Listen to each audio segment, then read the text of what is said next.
Welcome to Diwakar physics. चलिए हम आगे क्वेश्चन नंबर 16 हम कर लेते हैं एक्सरसाइज 1A का फोर्स चैप्टर से। तो क्वेश्चन इस तरह से है, uniform metre half metre rule, यहाँ पर हाफ मीटर रूल दिया है। Uniform half metre rule can be balanced at 29 centimetre mark when a mass of 20 gram force is hung from its one end. Draw the diagram and find the mass of the meter scale, half meter scale। तो ये question है। तो हम diagram बनाएंगे। तो diagram क्या करेंगे, हम एक स्ट्रेट लाइन ले लेते हैं। ठीक है, एक स्ट्रेट लाइन हम ड्रा कर लेंगे। अभी इसमें ये हाफ मीटर है तो इधर 0 ले लेते हैं, इधर 50 सेंटीमीटर ले लेते हैं। हाफ मीटर मतलब 50 सेंटीमीटर। अब इसका सेंटर ऑफ ग्रेविटी होगा 25 सेंटीमीटर में। यहाँ पर इसका वेट ऑफ द रूलर लगेगा। इसके बाद हम क्या करेंगे, यहाँ पर बताया ना कि 20 gram force is hung from one end. अब इसको बैलेंस करना है 29 में। तो 29 इस साइड में आएगा क्योंकि यहाँ से 0 to 25 एंड 26, 27, 28, 29 ऐसे इधर में आएगा। तो ये इधर नहीं लगाना है, 29 इधर होगा क्योंकि 0 to 50 यहाँ पर है। अभी 20 ग्राम फोर्स कहाँ सस्पेंड करेंगे हम लोग। देखिए, when a mass of 20 gram force is hung from one and बोला। अभी यहाँ पर क्या इस कोई भी एंड में हो सकता है, तो ये चेक करना पड़ेगा क्योंकि यहाँ ऑलरेडी एक फोर्स एक्ट कर रहा है जो एंटी क्लॉकवाइज मोमेंट देगा। ठीक है, ये फोर्स एंटी क्लॉकवाइज मोमेंट देगा, तो हमें एक क्लॉकवाइज मोमेंट होना चाहिए। तो हम इस एंड में लगाएंगे तो ये भी एंटी क्लॉकवाइज देगा, इसलिए हमें क्या करना है, इस एंड में लगाना। तो 20 ग्राम फोर्स यहाँ होना चाहिए so that it produces clockwise moment. तो ये हो गया डायग्राम। तो इसमें आपको 1 मार्क मिल जाएगा। अभी बताया कि वेट ऑफ द रूल निकालना या मास ऑफ द रूल। अभी क्लॉकवाइज मोमेंट,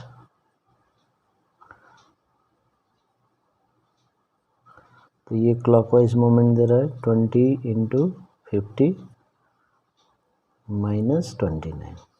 तो ये ध्यान देना है, ऐसे नहीं कि ये 50 में रखा हुआ है तो ये 50 ही लेना है। डिस्टेंस क्या है, distance of the force from the axis. I repeat, distance of the force from the axis. तो 50 में फोर्स है, 29 में एक्सिस है, तो इसका मतलब ये डिस्टेंस हमें चाहिए।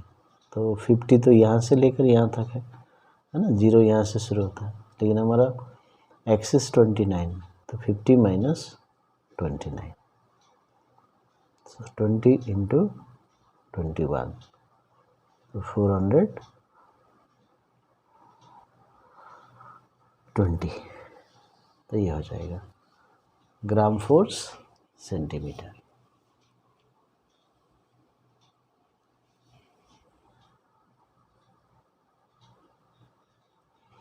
अभी एंटी क्लॉकवाइज मोमेंट निकालता है। तो एंटी क्लॉकवाइज मोमेंट के लिए फोर्स इंटू डिस्टेंस लेंगे। तो फोर्स कौन सा होगा एंटी क्लॉकवाइज के लिए, तो जो इस साइड में होंगे, तो जैसे ये wait of the ruler into ये डिस्टेंस। देखिए अभी यहाँ वेट लग रहा है और ये एक्सिस है, force between force and axis. I repeat, between force and axis. तो 29 minus 25, so 4 into weight of the ruler. तो ये आ गया। अभी ये क्योंकि बैलेंस्ड है तो हम क्या लिखेंगे, 4 into weight of the ruler equals to 420 gram force centimetre by the principle of moments.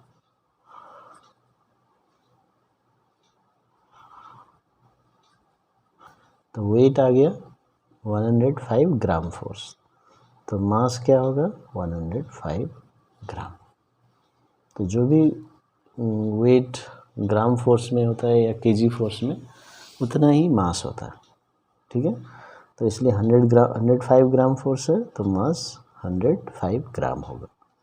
तो ये हो गया आपका आंसर सेकेंड। अभी थर्ड क्वेश्चन पूछा है कि in which direction would the balancing point shift if 20 gram mass is shifted inside from its end. तो अभी ये इसको इधर में ले आना है। अभी इधर में ले आते हैं तो हमें ये डिस्टेंस डिक्रीज हो जाता है। फोर्स तो वही रहेगा लेकिन डिस्टेंस डिक्रीज होगा, और फोर्स सेम रहेगा, डिस्टेंस कम हो जाएगा तो मोमेंट भी कम होगा। तो मोमेंट कम करने के लिए ये कम हो रहा है, तो अभी इस साइड में भी क्या हो रहा है, मोमेंट इस ज़्यादा है, इधर में कम हो गया, इधर में ज़्यादा है, तो इसलिए अभी बैलेंस नहीं होगा। तो क्या करना पड़ेगा, तो वही क्वेश्चन पूछ रहा है कि in which direction would the balancing point shift. तो ये 29 को इधर करना पड़ेगा या इधर करना पड़ेगा, तो ये पूछ रहा है। तो अभी ऑलरेडी यहाँ पर ये शिफ्ट करने के लिए क्लॉकवाइज मोमेंट कम हो गया, तो यदि हम इसको इधर शिफ्ट करेंगे तो और कम हो जाएगा, तो इसलिए हम इधर शिफ्ट करेंगे ताकि ये ज़्यादा मोमेंट है ये भी कम हो जाए, तो कहीं और दूसरे पॉइंट में बैलेंस हो जाए। तो इसका मतलब the balance point should be move towards 25 centimetre. तो आपको इस तरह से लिखना है कि the balance point should be move towards 25 centimetre as there is decrease in the clockwise moment. तो ये आपको लिखना है।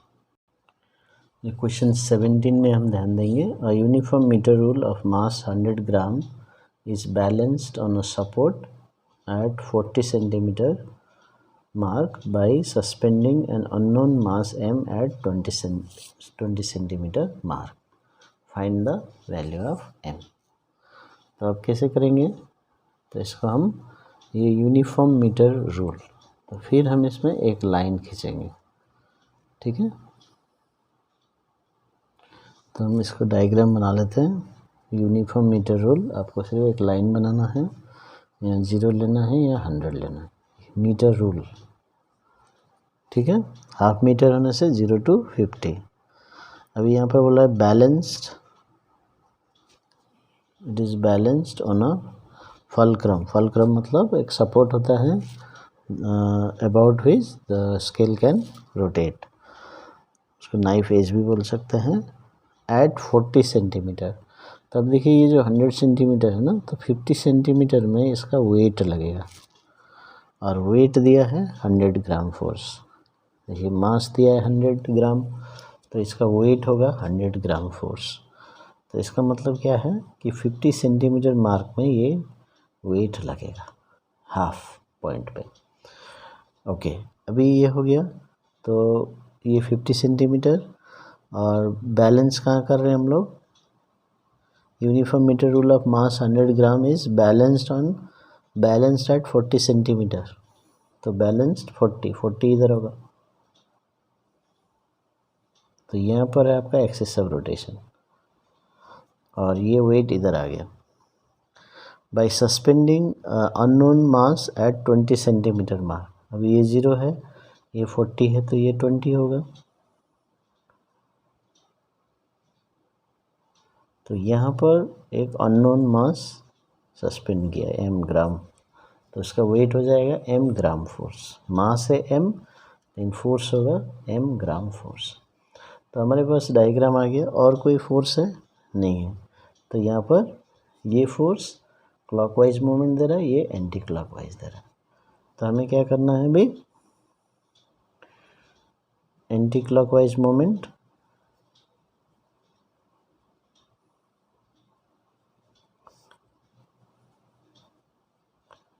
इज इक्वल टू ये फोर्स है m इंटू ये डिस्टेंस। अभी देखिए 20 में ये है सस्पेंड किया है, और 40 में एक्सिस है, force axis between force axis, तो ये 20 से लेके 40 हो जाएगा, 40 माइनस 20, चाहे तो आप डायरेक्ट 20 भी लिख सकते हैं।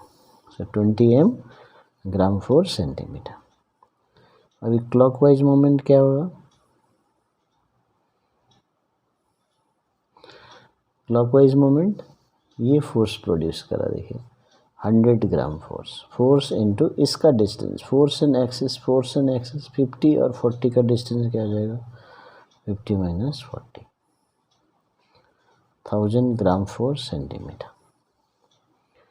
तो अभी ये बैलेंस होगा तो क्या हो जाएगा,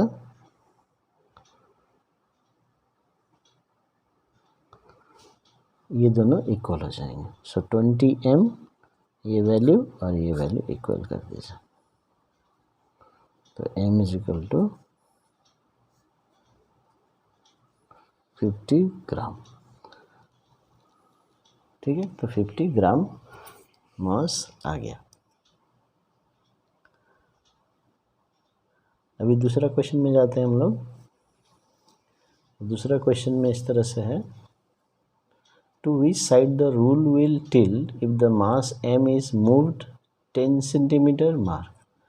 अभी यहाँ पर इस मास को यदि हम 10 सेंटीमीटर, मतलब 10 तो यहाँ होगा 0 और 20 के बीच में, यहाँ पर लेके आ जाता है तो क्या होगा, किस साइड में ये टिल्ट करेगा।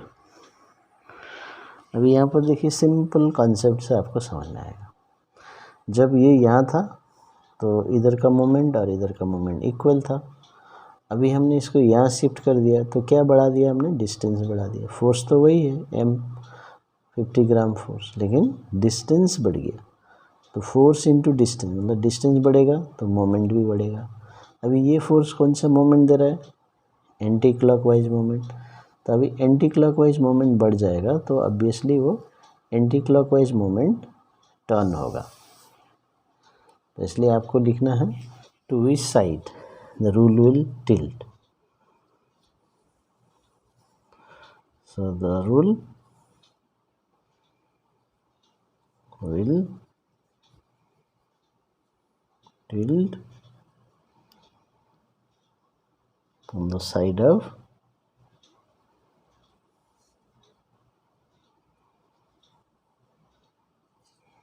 mass m। तो इधर में टिल्ट करेगा क्योंकि इधर हमने डिस्टेंस बढ़ा दिया। अभी नंबर सी क्वेश्चन है, what is the resultant moment. देखिए रिजल्टेंट मोमेंट, अभी ये जो दो मोमेंट है ये तो इक्वल है, लेकिन जब हम इसको यहाँ ले जाते हैं, ठीक है, तो कितना रिजल्टेंट मोमेंट होगा। अभी यहाँ पर हम डायरेक्टली कर सकते हैं कि जो चेंज हुआ उसकी वजह से डिफरेंस आ रहा है, क्योंकि पहले यहाँ था और ये वेट यहाँ है तो दोनों का मोमेंट इक्वल, तो नेट मोमेंट 0 है। अभी जो डिफरेंस आएगा सिर्फ ये शिफ्ट के लिए, तो कितना शिफ्ट किया, देखिए डिस्टेंस 10 सेंटीमीटर, 20 माइनस 10, और फोर्स क्या है m, और m का वैल्यू 50 है, तो फोर्स इंटू डिस्टेंस हम निकाल लेंगे। तो net moment equals to force into distance. Force हो गया यहाँ पर फोर्स कितना है m, और m हमारा आया 50, तो 50 gram force into distance 10 centimetre, या 50 माइनस 40, सॉरी 20 माइनस 10, सो 500 ग्राम फोर्स सेंटीमीटर। तो ये हमारा एक्स्ट्रा मोमेंट आ गया, किस डायरेक्शन में, एंटी क्लॉकवाइज मोमेंट, ये हम देखेंगे। अभी नंबर डी देख लेते हैं। नंबर डी बताता है, how can it be balanced by another mass 50 gram. अभी और एक मास हम 50 ग्राम लगा के कैसे बैलेंस करेंगे, तभी इसको समझने के लिए डायग्राम में ध्यान दीजिए। अभी जब हम इसको शिफ्ट करते हैं तो एंटी क्लॉकवाइज मोमेंट ज़्यादा हो गया है ना, 500 ग्राम 4 सेंटीमीटर। तो अभी हमें इसको बैलेंस करने के लिए क्लॉकवाइज मोमेंट देना पड़ेगा। इसका मतलब जो 50 ग्राम है ये इधर साइड में सस्पेंड करना पड़ेगा। अब कहाँ करना पड़ेगा हमें मालूम नहीं, तो x ले लीजिए। तो 50 का जो मोमेंट होगा वो जो 500 ग्राम फोर्स होगा, 500 ग्राम फोर सेंटीमीटर। ठीक है, तो यही कॉन्सेप्ट है। देखिए ये एडिशनल है, नेट मोमेंट इतना है और वो 50 into x is equal to 500, तो x इज इक्वल टू 500/50, तो 10 सेंटीमीटर। इसका मतलब हमें 50 gram force should be suspended at the distance 10 centimetre.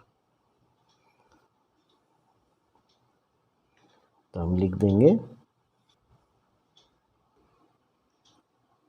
तो हम लिखेंगे 50 gram force should be suspended at the distance 10 centimetre from the axis of rotation. देखिए यहाँ पर एक जो यूनिफॉर्म बार है, ठीक है, ये लेंथ L है टोटल, तो यहाँ पर बैलेंस किया गया, सपोर्ट किया गया है 2 सपोर्ट्स है इसमें।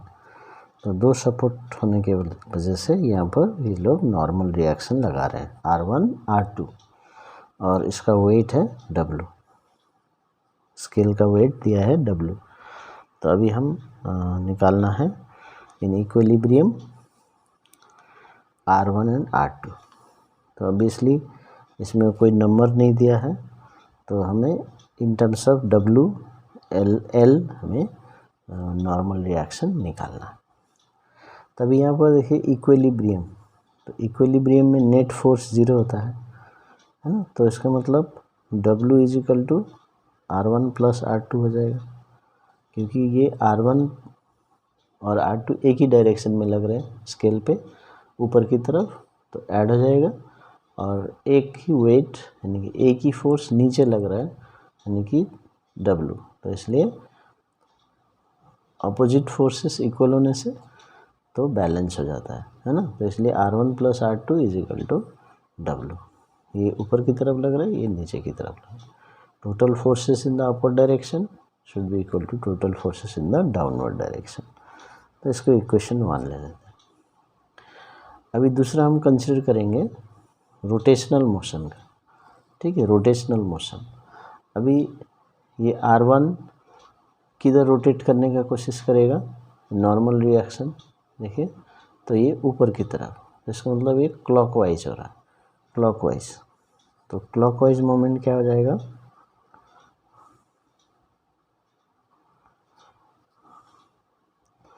फोर्स R1 इंटू डिस्टेंस, तो ये क्लॉकवाइज मोमेंट। फिर R2 क्या कर रहा है, ये इधर घुमाने की कोशिश कर रहा है, एंटी क्लॉकवाइज। तो एंटी क्लॉकवाइज मोमेंट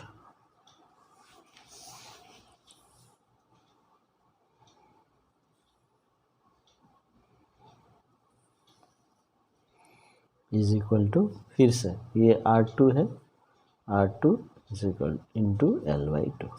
तो डिस्टेंस हमें एक्सिस ऑफ रोटेशन में लेना है। अभी एक्सिस ऑफ रोटेशन हमने ये सेंटर से ले लिया। अभी वेट क्या करेगा, ये वाला वेट क्लॉकवाइज होगा, क्लॉकवाइज मोमेंट देगा ना एंटी क्लॉकवाइज मोमेंट देगा।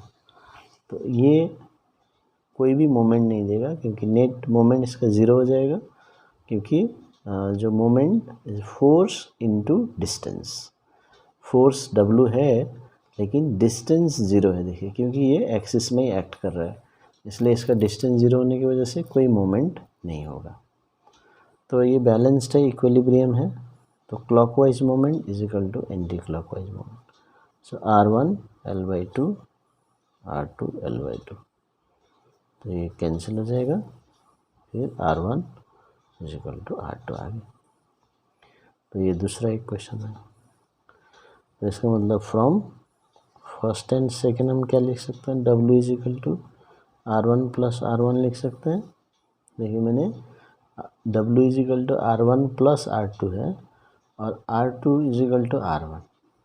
ठीक है, तो हम इसको रिप्लेस कर सकते हैं विथ R1, तो इसलिए R1 प्लस R1। तो W is equal to 2R1, तो R1 is equal to W/2 और R2 भी W/2 होगा क्योंकि दोनों इक्वल है। तो देखिए weight normal reaction is equal to weight/2। तो ये हो गया आपका relation. So thank you for watching my video.